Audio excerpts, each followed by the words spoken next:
अस्सलाम वालेकुम and welcome to digital textile design class. आज की क्लास में हम इंजीनियर्ड डिज़ाइन की प्लेसमेंट सीखेंगे, किस तरह से शर्ट्स जिसमें आप नेक लाइन और मुख्तलिफ बॉर्डर और रिपीट चलाते हैं उसकी प्लेसमेंट आपने कैसे करनी है। प्लेसमेंट का मतलब ये है कि किस तरह से आप उसको ड्राफ्ट करेंगे रूलर्स को और किस तरह आपने अपने डिज़ाइंस को उस पर उन एरियाज़ पे प्लेस करना है। तो यहाँ पे मैंने ऑलरेडी मोटिव्स वगैरह अपने लिए पिक किए हुए हैं, उनके बैकग्राउंड रिमूव किए हुए हैं, उनको एडजस्ट किया हुआ है और साथ में जो जो मुझे रिपीट्स चाहिए थी मैंने वो भी ऑलरेडी बनाई हुई है। इसमें अब मैं रिपीट्स नहीं बनाऊंगी और सिर्फ आपको प्लेसमेंट ही सिखाऊंगी क्योंकि पहली वीडियोस में हमने काफ़ी दफ़ा रिपीट बनाना सीख ली है। तो सबसे पहले आपने फाइल मेन्यू में न्यू पे क्लिक करके अपनी फाइल को प्रिपेयर करना है। यहाँ यूनिट्स आपने चेंज करके इसको इंचेस में कर लेना है। विड्थ आपके पास शर्ट की 40 इंच होती है और हाइट आपके पास 45 होती है।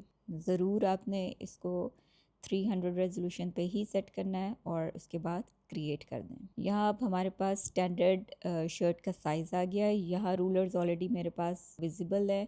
इस पर एक दफ़ा राइट क्लिक करके मैं यूनिट चेक कर लेती हूँ, इंचज़ है, ठीक है।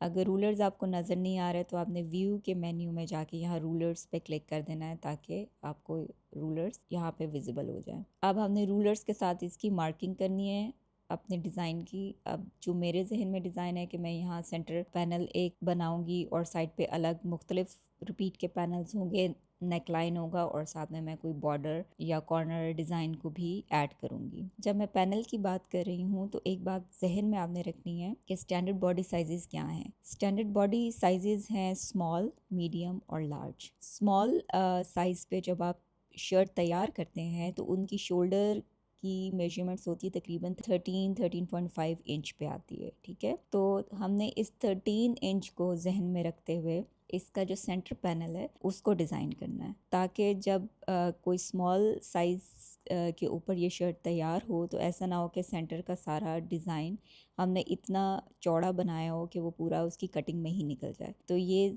नहीं आपने काम करना। तो जो आपकी सेंटर पैनल की चौड़ाई है यानी विड्थ हमने रखनी है वो तकरीबन आप उसको 8 to 10 इंचेस के दरमियान सेट करना है ताकि 13 इंच के शोल्डर के दरमियान में पूरी बराबर पैनल सही तरीके से नज़र आए। अभी जब मैं ड्राफ्ट करूँगी उससे आपको ज़्यादा अच्छे तरीके से समझ आ जाएगी।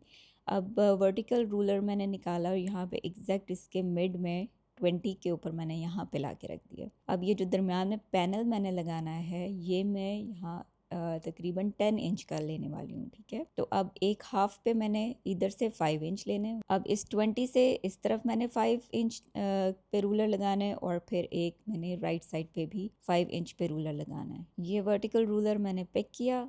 अब यहाँ से ये देखें 1 2 3 4 5 यहाँ पे मैंने इसको सेट कर दिया।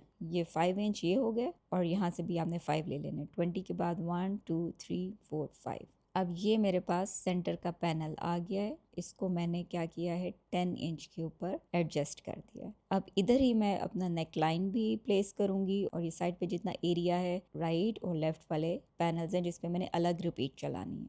उसके बाद अगर मैं बॉर्डर भी रखना चाहती हूँ तो फिर मैंने इसके हॉरिजॉन्टल रूलर लेके इसके ऊपर भी मैंने एडजस्टमेंट्स कर देनी है। ये मैंने 1 इंच की एक छोटी पट्टी और इधर मैंने 40 के ऊपर मैंने इस तरह से एक रूलर सेट कर दिया है कि मे बी मैं छोटा बॉर्डर रखूं तो मैंने इस तरह से इसको पूरा लोकेट कर दिया है, ड्राफ्ट कर दिया है। अच्छा, इस तरीके से मैंने पूरी ड्राफ्टिंग कर ली है। अब मैंने इन एरियाज में रिपीट्स चलानी है। अब सिंपल मैंने यहाँ पे न्यू लेयर ले ली। यहाँ पे रेक्टेंगल मार्की टूल मैंने पिक किया है और इधर से मैंने क्लिक करके यहाँ पे इधर तक इस तरह से मैंने एरिया को सिलेक्ट कर लिया है। उसके बाद मैंने यहाँ पे अपनी रिपीट जो मैंने ऑलरेडी एडजस्ट किया है इसको मैंने फिल कर देना है। एडिट मेन्यू ओपन करें, फिल की ऑप्शन पे आपने क्लिक करना है। कंटेंट्स में पैटर्न और फिर कस्टम पैटर्न्स में यहाँ जो भी आपने अपना पैटर्न डेवलप किया है उसको क्लिक करें और फिल कर दें।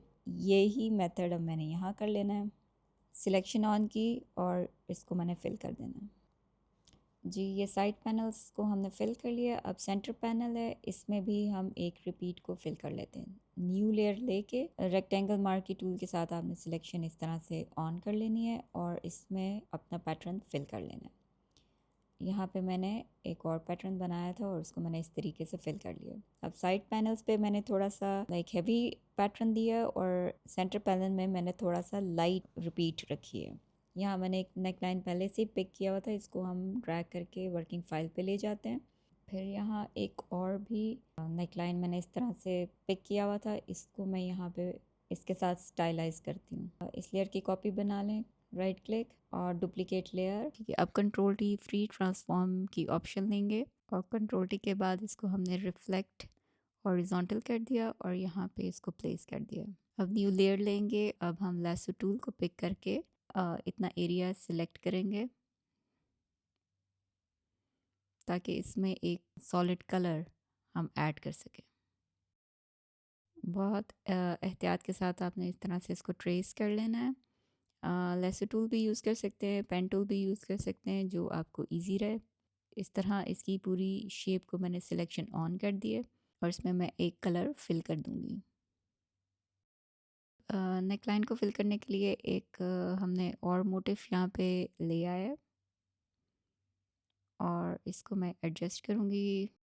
इसको थोड़ा सा क्लीन कर लेते हैं। जो वाइट बैकग्राउंड है इसको मैजिक इरेजर टूल के साथ हम इरेज कर लेंगे और इसकी कॉपीज़ हम यहाँ और इस जगह पे भी प्लेस कर देते हैं। फिर एक और ये पेजली का मोटिफ है, इसको भी मैं नेक लाइन में ऐड करूँगी। अब इस तरह से नेक लाइन एडजस्ट हो गया और यहाँ पे आप देख रहे हैं इसके नीचे जो एक्स्ट्रा मोटिव्स हमें नज़र आ रहे हैं रिपीट के, इसको हम रिमूव कर देंगे। इरेजर टूल पिक करके हम यहाँ से एक्स्ट्रा मोटिव को इरेज कर देंगे। अब यहाँ मैं ये नेक लाइन को सिलेक्ट करूँगी और इसको कंट्रोल टी ट्रांसफॉर्म करके इसको स्केल अप कर दूँगी ताकि ये बिल्कुल इस एरिया में परफेक्ट फिट बैठ जाए। इन सारी लेयर्स को सिलेक्ट करके मैंने कंट्रोल ई के साथ मर्ज कर दिया है। फिर कंट्रोल टी फ्री ट्रांसफॉर्म के साथ इसको मैंने बिल्कुल परफेक्ट इस तरह से स्केल करके नेक लाइन को प्रॉपरली यहाँ पे एडजस्ट कर दिया। अब यहाँ तक तो हमारे तीनों पैनल्स और नेक लाइन सेट हो गए हैं। साइड पैनल पे मैं एक पट्टी ऐड करना चाह रही हूँ। अच्छा, पहले तो मैंने यहाँ पे इस तरह से एक ज्योमेट्रिकल डिज़ाइन की पट्टी ले आई है। अब मैं इसकी रिपीट चेक करूँगी। फ़िल्टर, अदर और ऑफसेट में जाके हॉरिजॉन्टल का स्लाइडर हम आगे पीछे शिफ्ट करेंगे और इसमें देखेंगे कहाँ पे हमारी रिपीट का एरर आ रहा है। अच्छा, यहाँ पे आप देख सकते हैं कि इस पट्टी के अंदर भी 3 रिपीट्स अलग-अलग चल रही हैं। ये ग्रीन डायमंड वाली पट्टी आप देख रहे हैं, ये इसकी रिपीट ऊपर वाली पट्टी से चेंज है। तो सबसे पहले हमने इसकी रिपीट को सेट करना है। अब यहाँ पे साइड्स पे जो हमें एक्स्ट्रा नज़र आ रहा है, इसको इतना-इतना हमने डायमंड को कट कर लेना है।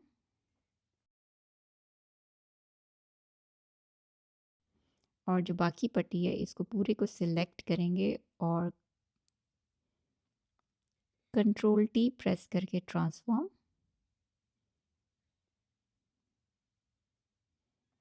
और इसको बिल्कुल एज तक हमने यहाँ इस तरह से स्ट्रेच करके सेट कर देना है। अब ऊपर वाली पट्टी की रिपीट सेट करेंगे। यहाँ पे ये देखें एरर है इसका, यहाँ से रिपीट हमने यहाँ से सेट करनी है, एक्स्ट्रा पार्ट हम इसका डिलीट करेंगे। अब इस तरह यहाँ तक हमने इस पूरे को डिलीट कर देना है ताकि हाफ डायमंड इधर है और हाफ हमने राइट साइड पे डायमंड को इस तरह से कट कर देना है।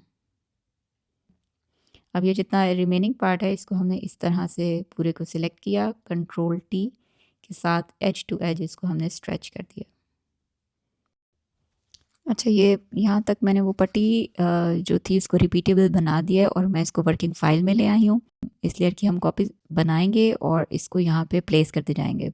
इसको बिल्कुल अच्छे तरीके से एरर फ्री तरीके से आपने इसको रिपीट करते जाना है।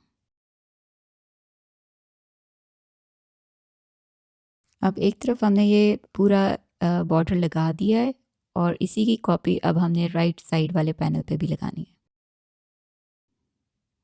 अब इसको हमने फ्लिप हॉरिजॉन्टल करना है ताकि ये बिल्कुल एक जैसी देखें, अब ये वाली एरिया हमारे पास रह गया। यहाँ मैं एक बॉर्डर लगाना चाहती हूँ, उसके लिए अब मैं न्यू लेयर लूँगी और अ, यहाँ पे मैंने एक छोटा सा सिलेक्शन ऑन करी बैंड की, और साथ में मैंने एक मैरून कलर यहाँ से मैंने पिक किया और इसको मैं फिल कर दूँगी। और इसको अब हम डीसेलेक्ट कर लेंगे। फिर यहाँ से मैंने एक मोटिव को पिक करना है। सबसे पहले हम इसको बिल्कुल मिडल में रखेंगे इधर,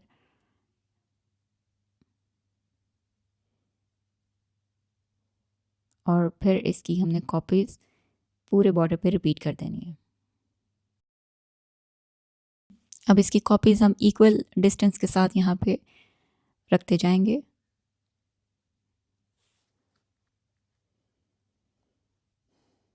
अब ये सारे मोटिव्स को मैं एक सिंगल लेयर बना लेती हूँ कंट्रोल ई के साथ। सारी लेयर्स को मैं मर्ज कर दूँगी और इनकी कॉपी अब मैंने लेफ़्ट साइड पे भी प्लेस कर दी है। अब इन सारी लेयर्स को सिलेक्ट करके मैं मर्ज करके सिंगल लेयर बना दूँगी। अब यहाँ मैंने अब ये पेज़ली वाला मोटिव पे पिक किया और यहाँ पे मैंने इसकी जो गैप्स हैं इनको भी थोड़ा सा मैं फिल करना चाह रही हूँ, तो अब मैं वो भी करूँगी। यहाँ मैंने ये सारे मोटिव्स को इस तरह प्लेस कर दिया और इनकी मैंने एक सिंगल लेयर बना दी। अब यहाँ मैंने एक न्यू लेयर लेके इसका जितना बैकग्राउंड है उसको सेलेक्ट किया और आई ड्रॉपर टूल की मदद से मैंने इधर से एक कलर पिक किया है इसके ऊपर मोटिव से, और ये मैं यहाँ पे ऑल्ट बैक स्पेस के साथ इसको फिल कर दूँगी। अब बाकी शर्ट की बेस लेयर रह गई है। अब एक न्यू लेयर लेके उसको हम बिल्कुल एंड में रख देंगे और यहाँ से मैं मोटिव से इसका लाइटर एक टोन पिक करती हूँ और उसको मैं शर्ट का बेस कलर दे दूँगी। लेयर 0 मैंने सेलेक्ट की और उसमें ऑल्ट बैक स्पेस के साथ मैंने यहाँ पे इसका बेस कलर ऐड कर दिया और अभी इसकी लुक इस तरह से नज़र आ रही है। तो ये हमारे पास अब कंप्लीट पैनल तैयार हो गया है। हमारे पास ये शर्ट का फ्रंट पैनल तो रेडी हो गया है।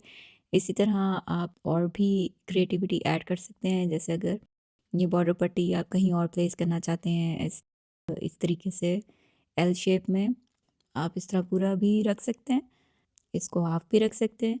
अब ये टोटली बीइंग अ डिज़ाइनर आपके ऊपर डिपेंड करता है कि आपने इसको किस तरह से और कैसे क्रिएट करना चाहते हैं। इसकी डिफरेंट ऑप्शंस आप कहीं पे भी इस बैंड को रख के आप देख सकते हैं कि कहाँ पे और अच्छा लग रहा है। मैंने यहाँ पे ये एक और मोटिव लेके आया है और मैं इधर सोच रही हूँ कि इधर पैनल में इस तरीके से इसको प्लेस कर दूँ। तो मैंने इन मोटिव्स को इन 2 पैनल्स पे यहाँ पे प्लेस कर दिया है और एक बॉर्डर पट्टी मैंने यहाँ पे भी लगा दी है। अब ये हमारे पास एक कंप्लीट फ्रंट आ गया है और ये सारी लेयर्स को मैंने सिलेक्ट करके ग्रुप कर दिया है और उसके ऊपर मैंने रीनेम करके इसको फ्रंट पैनल लिख दिया है।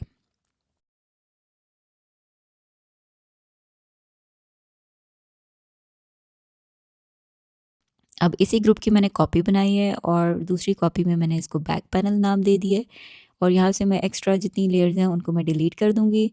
नीचे जो बॉर्डर है इसको मैं रहने दूँगी और ये वाला पैटर्न मैं इस पूरे पैनल में फिल कर दूँगी। तो इस तरह से बहुत एक सिंपल सा मेरा बैक पैनल भी रेडी हो गया है।